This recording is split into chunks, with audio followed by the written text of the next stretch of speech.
जय श्री कृष्ण। श्रीमद् भागवत महापुराण के पंचम स्कंद के 16वें अध्याय में हम प्रवेश करते हैं।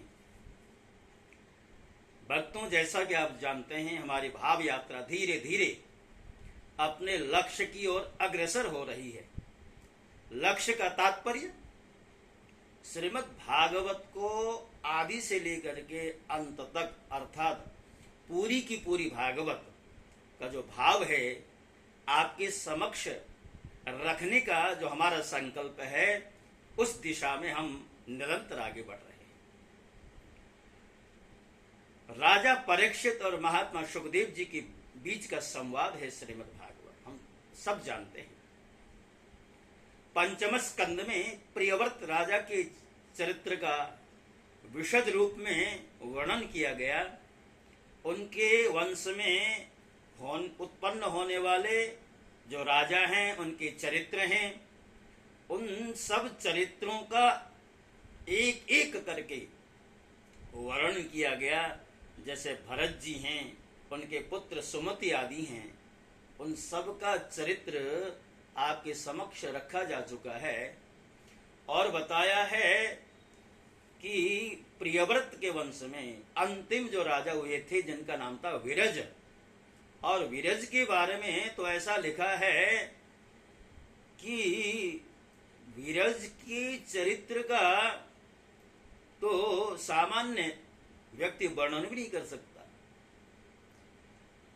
प्रियव्रत के वंश को विभूषित करने में जिस तरह की भूमिका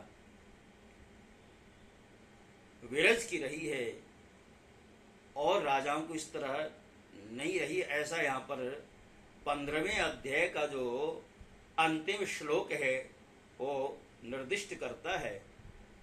अब देखिए, 16वें अध्याय के आरंभ में ही राजा परीक्षित ने निवेदन कर दिया। कहते हैं कि आपने पहले ये चर्चा की थी पंचम स्कंद के प्रथम अध्याय में। राजा प्रियव्रत ने पृथ्वी में जहां तहां एक साथ प्रकाश हो, क्योंकि कई बार क्या होता है कि पृथ्वी के एक खंड में जहां प्रकाश होता है, दूसरे खंड में अंधेरा छा जाता है। एक साथ पृथ्वी में प्रकाश हो, रजनीम अपि दिनम करिष्यामि, अर्थात रात को भी दिन बना दूंगा, ये संकल्प करके प्रियव्रत ने एक दिव्य ज्योतिर्मय रथ पर आरूढ़ होकर के पृथ्वी की 7 परिक्रमा की और 7 का परिक्रमा करते हुए उनका जो रथ था उसकी विशाल पहियों से जो लीकें बनी उसमें जल भर गया और वही समुद्र कहलाया। और रथ के द्वारा जोते जाने पर पृथ्वी के 7 भाग हो गए, वही द्वीप कहलाए। और उन द्वीपों के नाम है जम्बो, प्लक्ष, शालमली, कुश, क्रौंच, शाक और पुष्कर। और यहां पर बताया गया है द्वितीय स्कंद का जो प्रथम अध्याय, उसमें ये सारा का सारा पृथ्वी से लेकर के अन्य जितने भी 13 लोक हैं, अर्थात कुल मिलाकर के 14 लोक हैं। पृथ्वी के नीचे 7 लोक हैं और पृथ्वी के समेत ऊपर 7 लोक हैं। ये सारे के सारे लोक जो है भगवान के एक तरह से विराट स्वरूप के अंग हैं। तो पृथ्वी भी भगवान के उस विराट स्वरूप का ही अंग है। और श्रीमद् भागवत क्या है?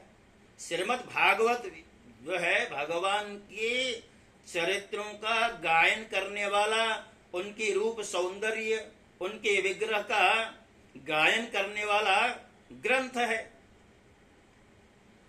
भगवान की लीलाओं का, उनके चरित्रों का वर्णन करने वाला वांग्मय स्वरूप है श्रीमद् भागवत।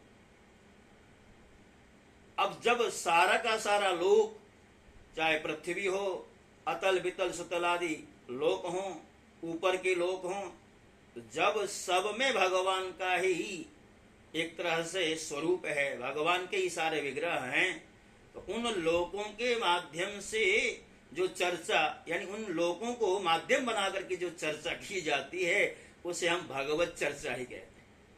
कुछ लोगों के मन में ये बात आ सकती है, भाई भूगोल खगोल के वर्णन से भगवान की भक्ति से क्या लेना देना। लेना देना इस बात को लेकर के है क्योंकि भगवान की सत्ता तो हर जगह विद्यमान है। ईशावास्यमिदं सर्वम यत्किंच जगत्याम जगत, अर्थात इस संसार के कण कण में प्रभु की सत्ता विराजमान है। इसलिए हम जब किसी देश विशेष की, किसी लोक विशेष की चर्चा करते हैं तो हम भगवान के विग्रह की ही चर्चा करते हैं। ये भाव यहाँ पर बताया गया।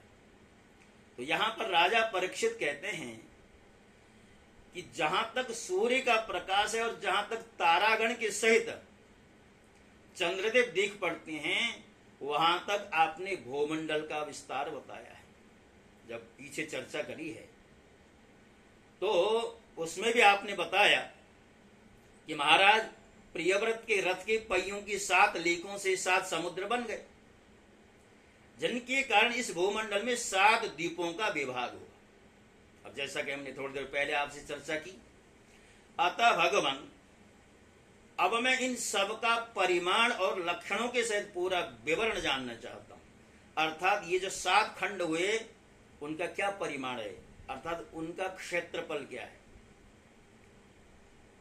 समुद्रों की क्या स्थिति है, उन सब के बारे में जानना चाहता हूं। क्योंकि जो मन भगवान के इस गुणमय स्थूल विग्रह में लग सकता है, उसी का उनके वासुदेवक संज्ञक स्वयं प्रकाश निर्गुण ब्रह्मरूप सूक्ष्मतम स्वरूप में भी लगना संभव है। क्योंकि देखिए, भगवान की भक्ति 2 तरह से, मन को भगवान के 2 स्वरूपों में केंद्रित किया जा सकता है। ये पिछले अर्थात द्वितीय स्कंद में ही बताया जा चुका है। तो भगवान का एक सूक्ष्म रूप है जो निर्गुण भी हो सकता है, और दूसरा स्थूल रूप। स्थूल रूप के रूप में ये सारे लोक जिनकी चर्चा दूसरे स्कंद के प्रथम अध्याय में की जा चुकी है।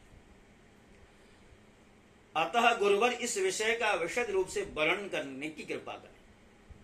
सुखदेव जी बोले, महाराज भगवान की माया के गुणों का इतना विस्तार है कि यदि कोई पुरुष देवताओं के समान आयु पाले, अब स्वाभाविक बात है, देवताओं की आयु तो मनुष्यों से कई कई गुना अधिक होती है, तो भी मन या वाणी से इसका अंत नहीं पा सकता।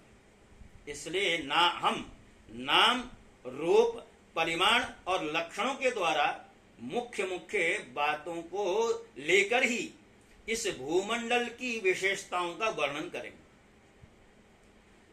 अब सर्वप्रथम जम्बूद्वीप के बारे में बता रहे हैं। ये जो जम्बूद्वीप है, अर्थात आज की बात कहें तो हम जम्बूद्वीप के निवासी हैं। तो जम्बूद्वीप जिसमें हम रहते हैं, भूमंडल रूप कमल के कोश स्थानीय जो 7 द्वीप हैं, उनमें सबसे भीतर का कोश है। इसका विस्तार 1,00,000 योजन है। अर्थात जिस जम्बूद्वीप में हम रहते हैं 1,00,000 योजन है इसका जो विस्तार है। यह कमल पत्र के समान गोलाकार है।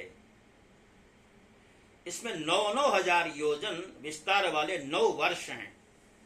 अब जैसे हम संकल्प आदि में कहते हैं ना, भारतवर्षे, अर्थात ये जो भारतवर्ष है उसका एक 9वां हिस्सा है, जो इनकी सीमाओं का विभाग करने वाले 8 पर्वतों से बटी हुई। इनके बीचों बीच इलावृत नाम का 10वां वर्ष है, जिसके मध्य में कुल पर्वतों का राजा मेरु पर्वत है। वह मानो भूमंडल रूप कमल की कर्णिका ही है। वह ऊपर से नीचे तक सारा का सारा सुवर्णमय है और 1,00,000 योजन ऊंचा है। उसका विस्तार शिखर पर 32,000 और तलैटी में 16,000 योजन है, तथा 16,000 योजन ही वह भूमि के भीतर घुसा हुआ है। अर्थात भूमि के बाहर उसकी ऊंचाई 84,000 योजन है। इलावृत वर्ष के उत्तर में क्रमशः नील, श्वेत और श्रृंगमान नाम के 3 पर्वत हैं, जो रम्यक, हिरणमय और कुरु नाम के वर्षों की सीमा बांधते हैं। वे पूर्व से पश्चिम तक खारे पानी के समुद्र तक फैले हुए हैं। उनमें से प्रत्येक की चौड़ाई 2000 योजन है तथा लंबाई में पहले की अपेक्षा पिछला क्रमशः दशमांश से कुछ अधिक कम है। चौड़ाई और ऊंचाई तो सभी का समान है। इसी प्रकार इलावृत के दक्षिण की ओर एक के बाद एक निषद, हेमकुट और हिमालय नाम के 3 पर्वत, नीलादि पर्वतों के समान ये भी पूर्व पश्चिमी की ओर फैले हुए हैं और 10-10 हजार योजन ऊंचे हैं। इनमें क्रमशः हरिवर्ष, यमपुरुष और भारतवर्ष की सीमाओं का विभाग होता है। इलावृत के पूर्व और पश्चिम की ओर उत्तर में नील पर्वत और दक्षिण में निषद पर्वत तक फैले हुए गंधमादन और माल्यवान नाम के 2 पर्वत हैं। इनकी चौड़ाई 2-2 हजार योजन और ये भद्रास एवं केतुमाल नामक 2 वर्षों की सीमा निश्चित करते हैं। इनके अतिरिक्त मंदर, मेरु मंदर, सोपास और कुमुद ये 4 10-10 हजार योजन ऊंचे और उतने ही चौड़े पर्वत मेरु पर्वत की आधारभूता थूनियों के समान बने हुए। इन चारों के ऊपर इनकी ध्वजाओं के समान क्रमशः आम, जामुन, कदम और बड़ के 4 वृक्ष हैं। इनमें से प्रत्येक 1100 योजन ऊंचा है और इतना ही उनकी शाखाओं का विस्तार है। इनकी मोटाई 100 योजन है। भरत श्रेष्ठ, इन पर्वतों पर 4 सरोवर भी हैं जो क्रमशः दूध, मधु, ईख के रस और मीठे जल से भरे हुए हैं। इनका सेवन करने वाले यक्ष, किन्नर आदि उपदेवों को स्वभाव से ही योग सिद्धियां प्राप्त हैं। इन पर क्रमशः नंदन, चैत्ररथ, वैभ्राजक और सर्वतोभद्र नाम के 4 दिव्य उपवन भी हैं। इनमें प्रधान प्रधान देवगण अनेकों सुर सुंदरियों के नायक बनकर साथ साथ विहार करते हैं। उस समय गंधर्वादि उपदेवगण इनकी महिमा का वर्णन करते हैं। मंद्राचल की गोद में जो 1100 योजन ऊंचा देवताओं का आम्र वृक्ष है, उससे गिरि शिखर के समान बड़े बड़े और अमृत के समान स्वादिष्ट फल गिरते हैं। वे जब फटते हैं तब उनसे बड़ा सुगंधित और मीठा लाल लाल रस बहने लगता है और वही अरुणोदा नाम की नदी में परिणत हो जाता है। यह नदी मंद्राचल के शिखर से गिरकर अपने जल से इलावृत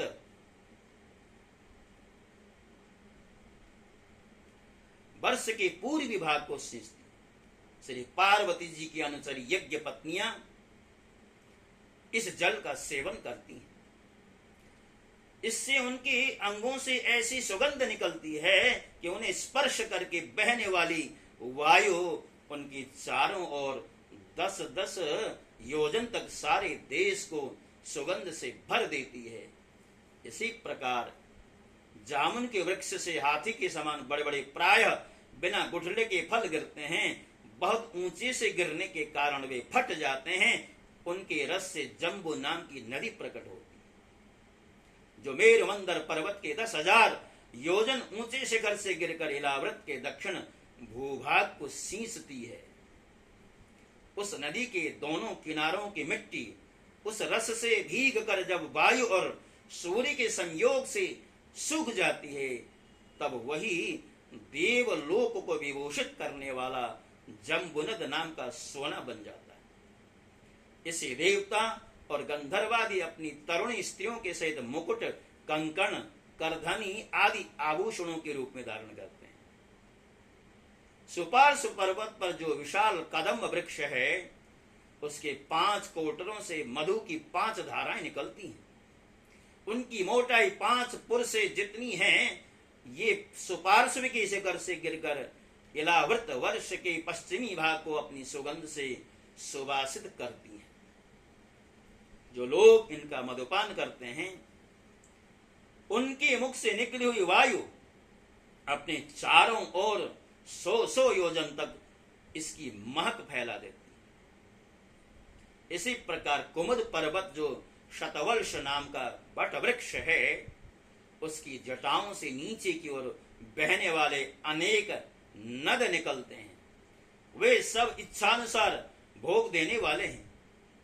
उसमें दूध, दही, मधु, घृत, गुड़, अन्न, वस्त्र, शैया, आसन और आभूषण आदि सभी पदार्थ मिल सकते हैं। ये सब कुमुद के शिखर से गिरकर इलावृत के उत्तरी भाग को सींचते हैं।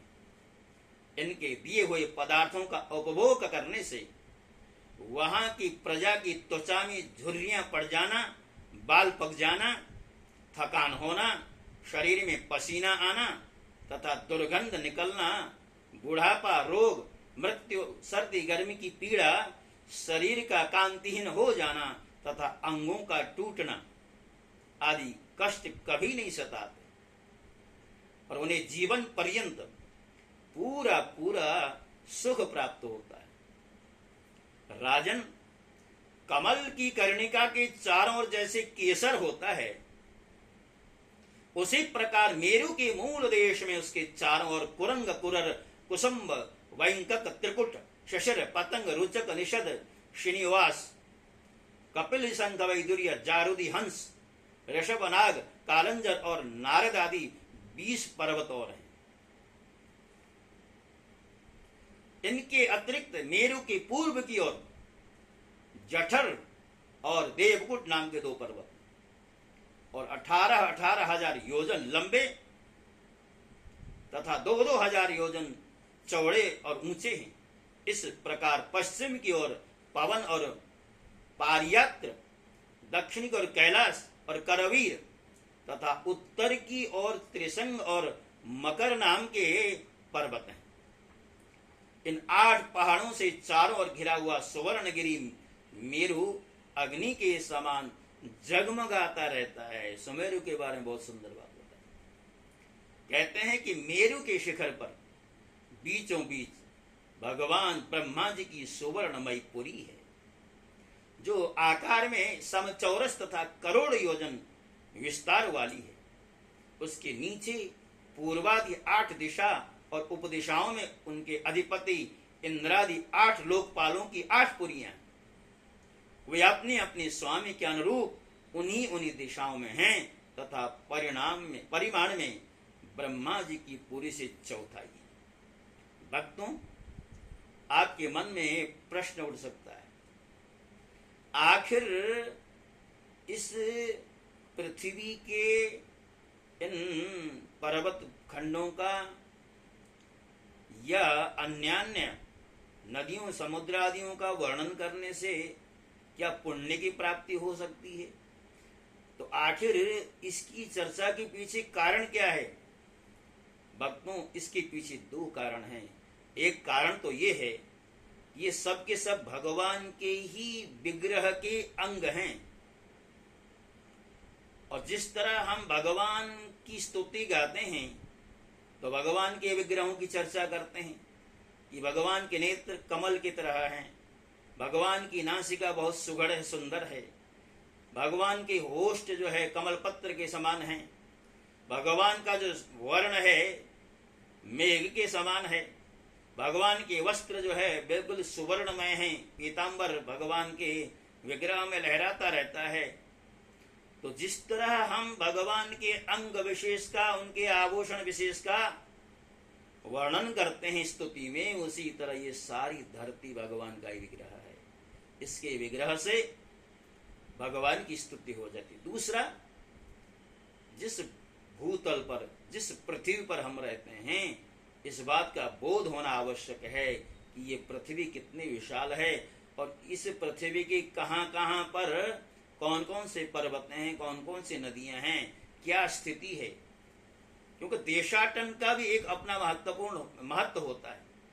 हम जहां जन्म लेते हैं और वहीं मर जाएं, इसका कोई आनंद नहीं है। हम कम से कम इस बात का बोध प्राप्त करें, ज्ञान प्राप्त करें, ये पृथ्वी आखिर कितनी विशाल है, क्या कुछ है यहाँ पर।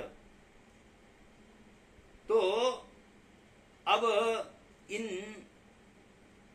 प्रसंगों को हम अन्यथा न लें।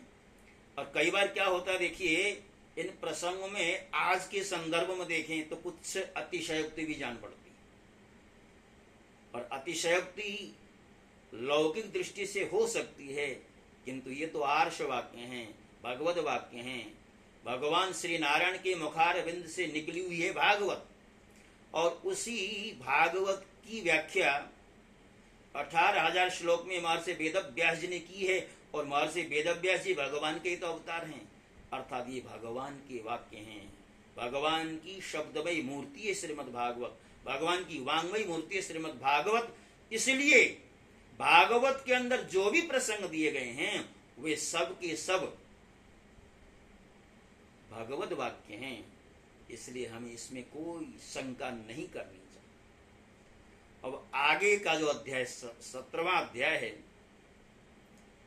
उसमें गंगा जी का विवरण, अर्थात भगवान माँ गंगा जी का अवतरण कैसे होता है, और भगवान शंकर जी के द्वारा संकर्षण भगवान की स्तुति किस तरह होती है, ये सारी चर्चाएं अगले अध्याय में आपके समक्ष रखी जाएंगी। तब तक के लिए मैं आपसे विदा होता हूं। और जैसा कि हमारा संकल्प था, हम भागवत के प्रसंगों से बाहर न जाएं, हमें भागवत के ही भाव आपको सुनाने हैं। हम चाहें तो इधर उधर की बातें इसमें ऐड करके, जोड़ करके इसको और बढ़िया एक तरह से विनोदयुक्त बना सकते थे, किंतु हमने इस बार संकल्प किया है कि नहीं, भागवत के प्रसंगों से कोई छेड़खानी नहीं करनी, जो लिखा है वो आपके समक्ष रखना है, मेरा संकल्प है। और मैं ऐसा मानता हूं, इस दिशा में हम धीरे धीरे सफल होते जा रहे हैं। आपसे कोई आर्थिक सहयोग नहीं चाहिए, अभी तो आप बस मेरे चैनल को सब्सक्राइब कर दीजिए, बेल का बटन जो है दबा दीजिए, और हो सके तो वीडियो को परस्पर में अपने बंधुओं इष्ट मित्रों में शेयर कर दीजिए, ताकि श्रीमद् भागवत का भाव जन जन तक फैले। इन्हीं शब्दों के साथ आपसे विदा होता हूं। जय श्री कृष्ण। ओम नमो भगवते वासुदेव।